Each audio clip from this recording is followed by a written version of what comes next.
sangat membebani negara sehingga mereka mendorong privatisasi habis-habisan. Jadi selalu di mana-mana sampai hari ini udah jadi model biasa kalau partai konservatif yang naik, kelompok Republik, Partai Republik di Amerika atau konservatif di Inggris, itu langsung terlihat polanya dalam strategi makro pembangunan mereka selalu dalam hal pajak ini langsung terasa, atau privatisasi, bagaimana negara menganggap semua bisa dilepas aja, itu jadi urusan masyarakat, biar masyarakat mengatur dirinya sendiri.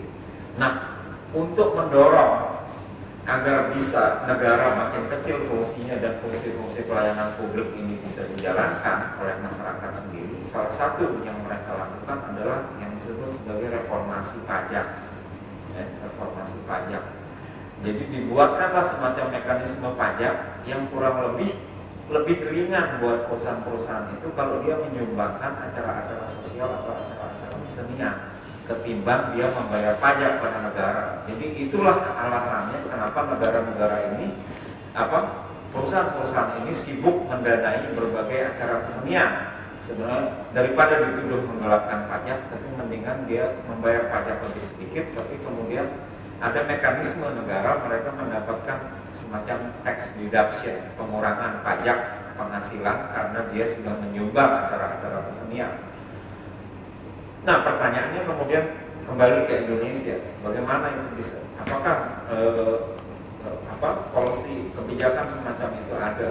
Sampai sejauh ini tidak ada, itu masalahnya. Jadi perusahaan-perusahaan ini masalah pertama pada tingkat negara. Reformasi pajak tidak jelas arahnya, sehingga orang kalau mau menyumbang atau industri mau menyumbang pada acara kesenian tidak jelas aturannya, apakah dia mendapatkan tax deduction, bagaimana hitungannya dan segala macam, itu nggak jelas. Bayangkan saja di sebuah galeri yang didukung oleh kelompok media wanita Femina Group diadakan acara mencari sumbangan dengan mengadakan lelang lukisan untuk membantu korban di Aceh kurang lebih 2 minggu setelah tsunami, jadi awal Januari dilakukan, dapatlah dana mungkin miliaran ya, mungkin 2 miliar lebih dari lelang karya-karya seni rupa itu di sebuah galeri di Jakarta. Sponsornya yang mendukung adalah kelompok Femina Group dan lain-lain kalau tidak salah. Kemudian saya dapat informasi dari pengelola galeri bahwa petugas pajak atau dinas pajak Jakarta Selatan itu meminta pajak penuh dari hasil lelang itu. Padahal sudah dijelaskan bahwa itu sumbangan untuk Aceh. Ini kan menunjukkan bagaimana tidak jelasnya aturan-aturan perpajakan di Indonesia kalau dianggap itu menjadi salah satu mekanisme pendapatan negara untuk kemudian dialihkan lagi menjadi dana untuk penyelenggaraan kegiatan yang sifatnya pelayanan publik. Nah, itu satu hal. Negara nggak jelas. Yang kedua, industri sendiri. Kita ngomong soal pihak industri. Kenapa yang kita dengar Nokia, kenapa yang kita dengar Philip Morris? Indonesia yang kita dengar baru Indofood atau CP. Nokia, Indofood kita belum dengar kabarnya lagi, kemungkinan berhenti. Nah, ini adalah salah satu ciri khas. Persoalan pada kita adalah kita ada industri, katakanlah semacam industri, pabrik, perusahaan, tapi tidak ada industrialis dalam pengertian orang atau sekumpulan orang yang punya watak bangsa yang industri gitu ya. Jadi ini sangat tergantung pada orang per orang, pemilik ke pemilik. Jadi kalau pemiliknya itu punya kepedulian, punya minat kepada seni lukis, ya besar kemungkinan dia mau membuat acara seni lukis. Tapi itu bukan kebijakan perusahaan itu. Katakanlah seperti Philip Morris, dia nggak boleh beriklan di Singapura. Merokok itu dilarang segalanya di Singapura. Pokoknya repot lah Philip Morris itu di Singapura. Tapi dia mengeluarkan hampir $500 miliar untuk membeli koleksi karya-karya seni rupa Asia Tenggara untuk disumbangkan ke Singapore Art Museum. Sekarang namanya Philip Morris Collection of Modern Art at Singapore Museum. Dan kemudian dia mendapat citra media yang sangat bagus gitu. bahwa perusahaan ini sangat peduli pada kesenian tanpa dia pernah beriklan, sementara dia. Jadi ini bukan minat direktur Philip Morris Asia atau minat pemilik Philip Morris yang bukan Philip Morris itu. Kan Philip Morrisnya udah nggak ada, keluarganya juga nggak ikut-ikut. Tapi perusahaan ini jalan terus. Ini namanya industri. Industri itu seperti mesin. Nggak penting sopirnya, yang penting mesinnya menggelinding. Nah, ini industri. Seperti Anda bilang, kita bilang, wah hebat ya rokok Indonesia sampai diminati oleh orang asing. Udah dibeli itu Sampurna itu oleh Philip Morris. Dia nggak soal mau Indonesia mau apa, yang penting ini barang dagangan, memperbesar kerajaan bisnis dia. Mau ditanganin siapa itu nggak soal. Industri itu perbankan misalnya seperti Citibank. Anda pernah dengar nggak presidir Citibank Indonesia mati dan kemudian Citibank kacau balau? Nggak ada urusannya. Itu mesin yang udah jalan, industri. Nggak ada hubungannya dengan minat perseorangan atau minat orangnya di situ. Tapi Anda bisa bayangkan nggak kalau Pak Surya yang senior itu, yang gudang garam itu meninggal? Kayak apa itu kurang lebih gudang garam? Kita nggak tahu. Karena ternyata industri kita masih dikuasai oleh keluarga. Itu ya. Sehingga watak profesionalnya itu sangat kurang. Minat atau interest pemiliknya lah yang menjadi andalan kita. Nah, tidak ada industrialis di Indonesia. Yang ada itu pedagang kelontong. Kalau hari ini jualan lele laku, dia akan jualan lele. Kalau lusa jualan pecel laku, dia akan jualan pecel. Kalau minggu depan jualan apalah tanaman hias laku, dia jualan tanaman hias. Dengan mudah dia begitu, sehingga tidak ada konsistensi. Katakanlah watak industrialis itu belum ada. Nah, sehingga sulit mengharapkan mereka melakukan corporate policy atau yang sekarang sering dikenal sebagai corporate social responsibility (CSR) itu akan dijalankan oleh perusahaan-perusahaan Indonesia. Karena watak industrinya itu masih seperti itu. Itu yang kedua.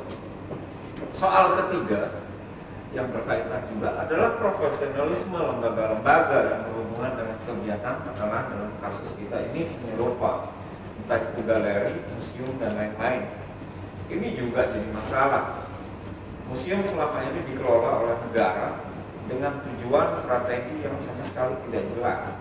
Ya, kita tidak punya museum museum seni rupa kontemporer setelah bertahun-tahun juga tetap tidak ada yang melihat secara strategis seni rupa, bahwa seni rupa itu punya fungsi strategis dalam katakanlah strategi kebudayaan secara umum. Nah, ini yang menyebabkan profesionalisme juga tidak tumbuh di dalam pengelolaan lembaga-lembaga seperti ini. Nah, itu kan kemudian mengakibatkan katakanlah kalau ada industri yang berminat menyumbangkan sesuatu, dia akan berhadapan dengan persoalan aturan yang tadi hubungannya dengan negara tadi. Yang kedua, dia akan berhubungan dengan lembaga yang profesionalismenya atau transparansinya juga nggak jelas ya auditnya. Misalnya kalau Philip Morris menyumbangkan 50 karya seniman-seniman pemenang Philip Morris Award sekian tahun terakhir, misalnya dari mana aja, karya-karya terbarunya dibeli masing-masing 5, sehingga terkumpullah katakanlah 50 karya akan disumbangkan let's say Galeri Nasional. Apakah dia mendapatkan ruangan khusus untuk di sini bisa didisplay menjadi Philip Morris Asian Art Contemporary Collection at Galeri Nasional Jakarta, Indonesia. Untuk itu dia mendapatkan tax deduction seperti apa oleh pemerintah.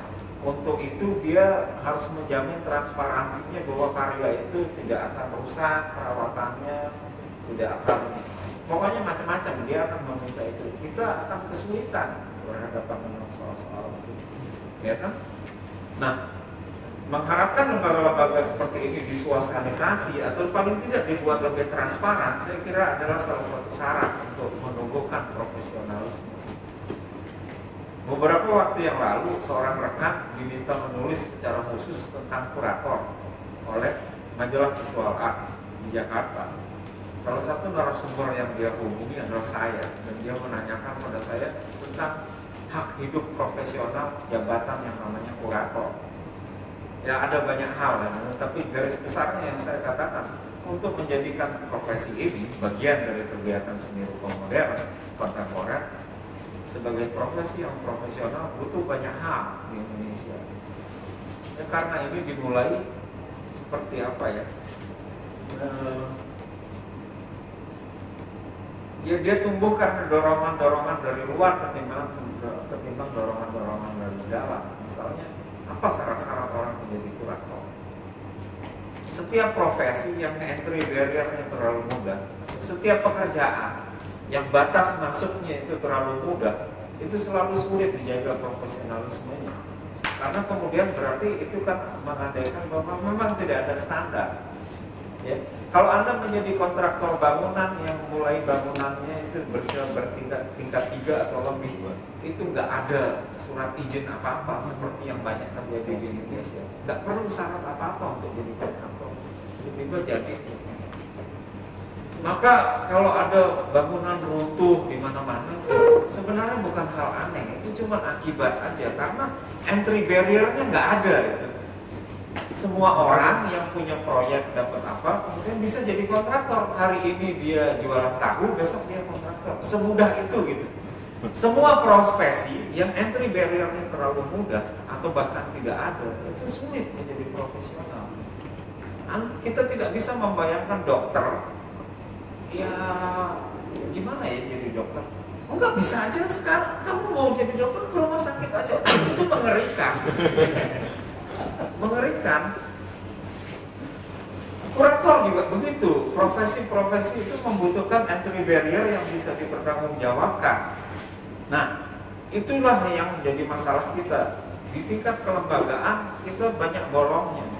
Saya bahkan mengajukan usul yang agak katakanlah semacam apa, sekedar pancingan lah. Saya bilang kalau misalnya kita anggap Galeri Nasional atau apa, kita anggap sebagai institusi yang punya wibawa itu, kemudian kita minta Galeri Nasional membuat semacam pelatihan yang disebut Lemhanas kalau buat pegawai negeri mau naik jenjang itu. Tapi ini untuk kurator, semacam gitu. Asal transparan, kurikulumnya jelas, siapa yang mengisi jelas. Bila perlu tamu dari luar, kurator senior dari luar negeri dan segala macam. Sesi itu harus diikuti penuh 3 bulan. Itu syarat minimal untuk menjadi kurator. Saya orang pertama yang mau mendaftar. Bukan apa-apa. Persoalannya kita butuh itu. Tanpa itu, saya juga nggak tahu. Nah ini kan kelanjutannya panjang ya. Misalnya beginilah. Dengan persyarat itu kemudian saya menjadi kurator menyelenggarakan pameran di mana saya mempunyai dasar untuk mengajukan diri untuk menjadi juri Sovereignty Art Award di Hong Kong dan segala macam. Untuk kemudian katakanlah pada akhirnya saya bisa bilang bahwa ini dibuka nih rekrutmen untuk konsultan khusus koleksi seni rupa kontemporer Asia untuk MoMA di New York. Saya mau mendaftar. Masa profesi nggak ada jenjang karir? Kan ngapain? Dari kakek tukang kerupuk sampai cucu tukang kerupuk itu, dari lahir petani sampai meninggal petani, itu bukan profesi. Profesi modern itu ada jenjangnya. Ya kan, pameran di Galeri Nasional tahun depan Anda menjadi seniman yang pameran di Whitney Biennale New York, itu profesi. Ada progresnya gitu kan. Nah, itulah kurang lebih hambatan-hambatan kita berhubungan dengan kalau kita ngomong dari satu sisi bagaimana industri ingin dilibatkan ke dalam kegiatan-kegiatan kesenian, dan karena itu juga kesenian ingin menempatkan dirinya sebagai bagian strategis dari sebuah dunia industri. Itu kan timbal balik gitu. Yang terakhir, yang keempat adalah profesionalisme seniman. Ini juga masalah. Ya kan, pameran tunggal 20-30 karya kemedol itu apa? Laku separuh. Minggu depan kita datang ke studio-nya, kamu lagi ngembangin apa konsep kamu? Enggak, tunggu tidur dulu. Bulan depan 3 bulan lagi kesana, wis apa? Enggak ono ya mas. Minggu gawe kolam iwak ya Mas.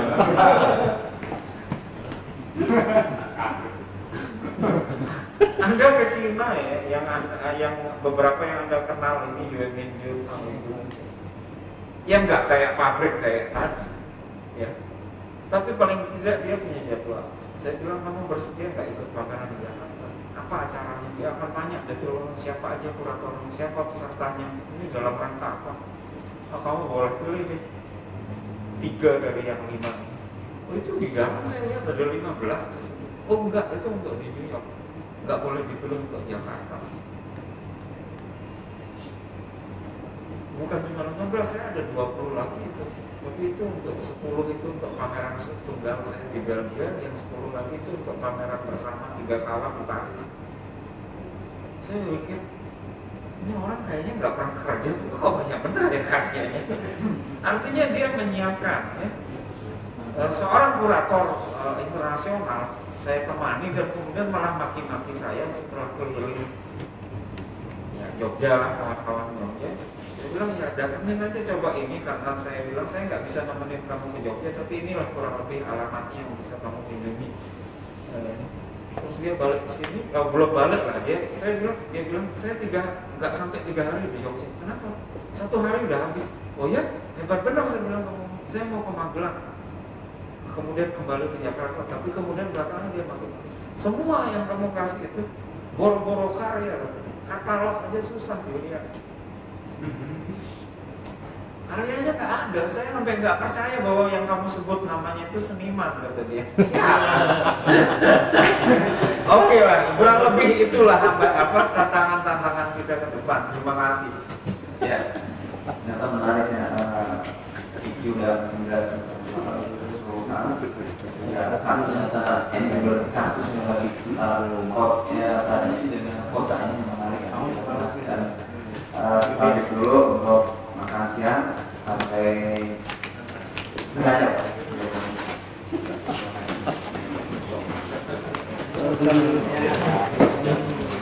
Belum jelas begitu arahan seperti apa seni rupa kontemporer kemudian dilaksanakan dalam perspektif industri budaya. Apalagi bicara industri budaya itu sangat kompleksitas dan sangat mungkin menyangkut aspek-aspek yang lain begitu. Berbeda dengan industri kayu, industri logam itu nanti pada spesifik yang lebih jelas. Tapi kalau industri budaya itu begitu luas sekali gitu. Ya, dalam hal ini di mana gitu kan? Sebenarnya arahan kemudian seni rupa kontemporer tepat kepada paradigmatik dari industri budaya itu sendiri, atau bagian dari industri sendiri, atau hanya sebagai istilah wacana, atau bahkan bagian yang integral begitu.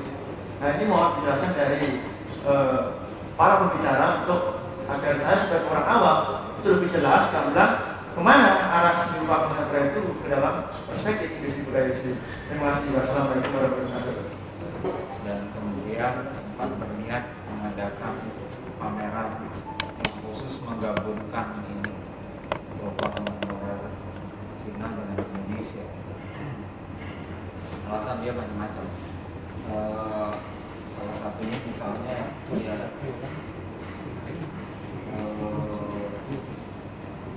dia melihat bahwa ekspresi kebebasan berekspresi yang muncul setelah reformasi itu dia anggap sebagai latar belakang yang menarik untuk melihat bagaimana tampilan karya-karya seni rupa kontemporer Indonesia katakanlah 10 tahun terakhir ini. Jadi ya yang dia tidak awas mungkin adalah kenyataan bahwa pada periode yang sama juga ada semacam boom di dalam seni rupa kita, di mana sejumlah perupa cukup rajin diundang ke pameran, sebuah galeri di dalam Jakarta, dan pasar juga lagi hidup, sehingga ya karya-karya laku dan kemudian studio seniman kosong. Dia mungkin tidak sadar dengan keadaan itu, tapi paling tidak dia mengingatkan pada saya bahwa sedikit banyak seniman kontemporer dalam perkembangan katakanlah pasar seni rupa global sekalipun, jadi kita anggap juga dia bagian, si kurator Paris ini bagian dari pasar seni rupa kontemporer global dunia. Itu butuh perlu menyiapkan diri untuk menghadapi tuntutan-tuntutan pasar itu. Jadi katalog, menyimpan karya, selektif terhadap pameran, itu bukan persoalan sombong atau ngaco atau apa, tapi persoalan strategi menjalani profesi. Jadi ya saya jadi pelukis sama seperti dokter gitu loh, nggak semua rumah sakit saya mau jadi dokternya gitu loh, nggak semua penyakit saya terima gitu. Itu persoalan pilihan berprofesi gitu. Dan kemudian orang menyiapkan untuk itu gitu. Misalnya komitmen, bagaimana menjelaskan misalnya seorang perupa yang karirnya kurang lebih 3-20 tahun sebagai seniman profesional setelah Yu Mingjun gitu, Cina, kan dia muncul akhir 80-an, artinya 20-an tahun lah dia berkarir secara profesional ya, mulai muncul. Kalau Anda periksa buku ya, kepustakaan tentang karya dia, baik yang diterbitkan secara independen oleh 2-3 kurator atau oleh galeri yang pernah mengadakan pameran tunggal dia, itu jumlahnya banyak sekali. Kalau Kopa Indonesia yang punya ini cuma Dewi Arto yang bukunya banyak. Jadi dan ini kan penting ya sebagai bagian dari kerja profesional dia. Ya, karya-karya dia 10 tahun yang lalu atau 15 tahun yang lalu kan sudah tidak terlacak dikoleksi oleh siapa atau sudah berpindah tangan. Tapi rekamannya itu ada sehingga dia bisa menunjukkan dalam buku ini perjalanan karya dia, konsep-konsep estetik yang seni lukis dia yang pernah dia kembangkan, juga tanggapan-tanggapan orang. Nah, ini yang menyebabkan sikap-sikap profesional seperti ini perlu juga mulai ditumbuhkan di kita. Tanpa itu kita akan sulit masuk katakanlah dalam peta industri kesenian kontemporer ini.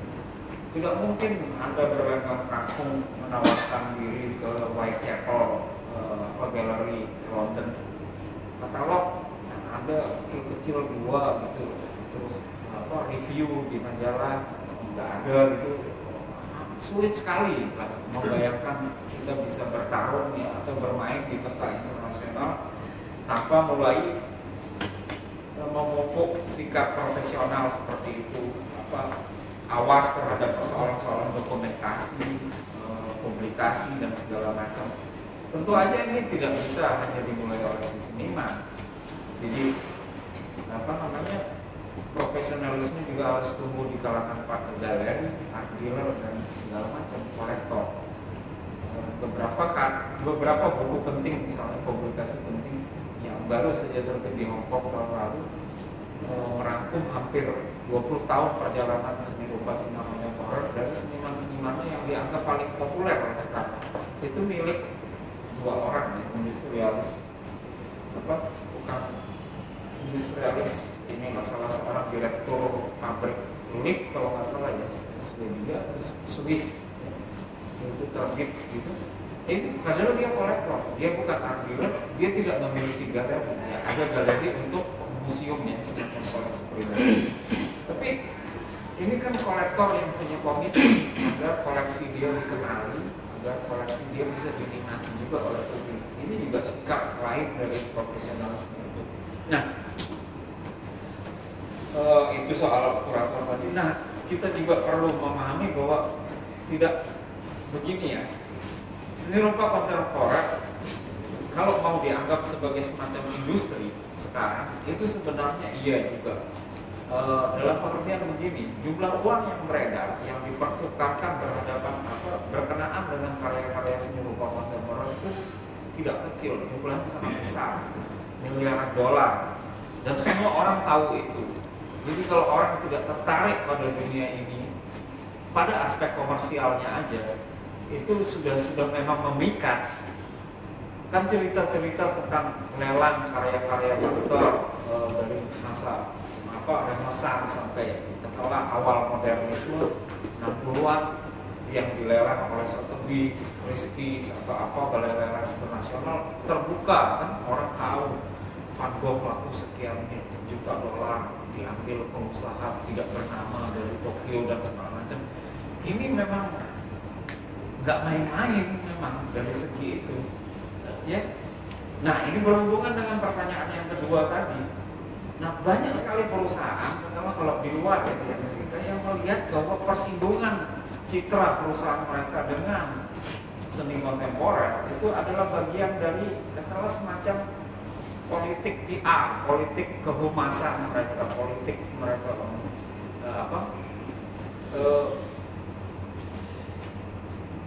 bisa memajang karya atau meminta Roy Lichtenstein berkarya khusus untuk lobi kantor saya.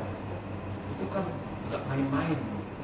Maka mereka lakukan itu. Jadi commission works itu kan hal yang biasa di kalangan seni rupa, di kalangan perupa di barat. Ya. Gerhard Richter pernah bikin sekian panel lukisan untuk lobi kantor ini. Itu soal yang biasa, dan ini berkenaan dengan pertanyaan yang ketiga tadi. Tidak begitu saja mutu yang Anda khawatirkan atau pencapaian estetik dari si seniman yang Anda khawatirkan dikebiri itu kemudian terjadi begitu saja, ya kan? Bahwa terjadi semacam penyaringan, ya, jenis-jenis tertentu kemudian berkembang. Buku yang ada di hadapan saya ini adalah studi yang menarik yang menunjukkan bagaimana ternyata setelah 10 tahun terakhir ini berjalan, korporasi itu, perusahaan-perusahaan elit, perusahaan-perusahaan kaya yang punya grant untuk acara kesenian itu memang dikuasai oleh kelompok elit kecil, para direkturnya, yang berhubungan juga dengan pengelola museum atau galeri yang juga elit, bahwa mereka ini diam-diam atau secara tidak sengaja atau secara tidak sadar itu memilih karya-karya jenis tertentu aja yang mereka promosikan lewat acara tertentu. Itu bisa terjadi dan dalam banyak kasus memang terjadi. Tapi ya kita mungkin belum menghadapi lah persoalan seperti itu ya, masih terlalu jauh lah. Saya justru membayangkan akan lebih sehat kalau lebih banyak korporasi yang mau terlibat. Misalnya kita tahu lah, dengan gampang kita bisa menduga niat di belakang, niat dalam tanda petik busuk dari Hugo Boss ketika dia datang ke Guggenheim Museum dan bilang, saya punya sekian ratus juta dolar, saya ingin bekerja sama dengan Guggenheim Museum untuk membuat sebuah acara yang menunjukkan pada masyarakat hubungannya seni rupa dan dunia fashion. Ya, kita tahu lah itu niat busuk di belakang Hugo Boss itu. Tapi kan tidak berarti semua karya di situ kemudian mutunya buruk karena pameran itu kan hal yang nggak langsung berhubungan dengan persoalan apa yang dicapai oleh si seniman gitu kan. Kurang lebih seperti itu gitu. Misalnya katakanlah begini, Sony Corporation Indonesia gitu, yang Indonesia ingin membuat sebuah acara seni rupa multimedia dan meminta setiap karya yang masuk itu harus ada unsur manipulasi suara dan gambarnya. Ya kita tahu lah niat busuk di belakang dia, bahwa ini Sony yang akan muncul di mana-mana. Tapi apakah kemudian benar karya yang akan tampil di acara itu busuk semua? Kan agak terlalu gegabah untuk menuduh seperti itu gitu kan. Jadi banyak model-model kerjasama seni rupa dan industri yang mungkin dilaksanakan. Tapi persoalannya adalah kembali lagi seperti tadi saya bilang, prasyarat-prasyarat minimal yang dibutuhkan untuk bekerja secara profesional dan transparan itu kita belum terbiasa. Ya. Misalnya peluang-peluang yang tersedia dengan perubahan